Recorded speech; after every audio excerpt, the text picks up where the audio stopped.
Selamat pagi Indonesia. Anda menyaksikan seputar Bali terkini pukul 10 WITA bersama saya Dwi Priawan. Pemirsa, jajaran Polsek Kuta masih menyelidiki penyebab kebakaran terhadap gudang penyimpanan kayu bangunan di Jalan Satria 1 Kuta, Badung. Dalam peristiwa ini selain menghanguskan gudang kayu, si jago merah juga melalap sebuah mobil serta 2 pelinggih sanggah kemulan warga.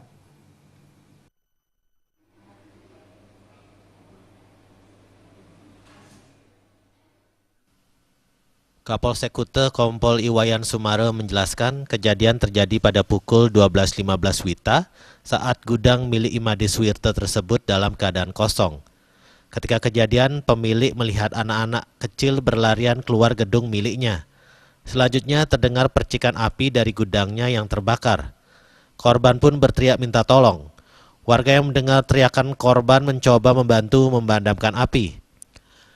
Karena terdapat bahan mudah terbakar, akhirnya si jago merah melalap seluruh isi gudang berisi bahan bangunan dan sebuah mobil milik korban. Di samping itu, 2 pelinggih sanggah kemulan tetangga korban juga ikut terbakar. 5 unit mobil pemadam kebakaran mencoba memadamkan api yang berhasil dipadamkan 2 jam kemudian.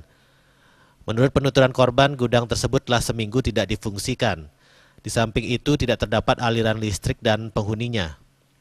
Melihat ada anak-anak kecil berlari-lari sekitaran TKP dan langsung mendatangi TKP, ternyata gudang tempat penyimpanan bahan bangunannya itu dalam keadaan terbakar. Atau sebagai pemilik gudang, Pak Imade Suwirte ke TKP, kita melihat dalam keadaan terbakar TKP-nya, dan tetangga sekitar TKP sudah banyak membantu namun tidak bisa menyelesaikan atau mematikan atau memadamkan api tersebut.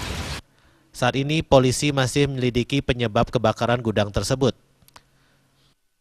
Sekalipun kalau tidak ada laporan ke kepolisian, kami tetap menyelidiki penyebab daripada terjadinya kebakaran ini. Sebuah gudang, sebuah mobil, bahan bangunan, dan 2 buah pelinggih sanggah kemulan ludes terbakar. Akibat peristiwa ini, korban diprediksi mengalami kerugian hingga 250 juta rupiah. Raiswantara, Bali TV. Kami akan kembali di seputar Bali terkini 1 jam mendatang. Selamat pagi dan sampai jumpa.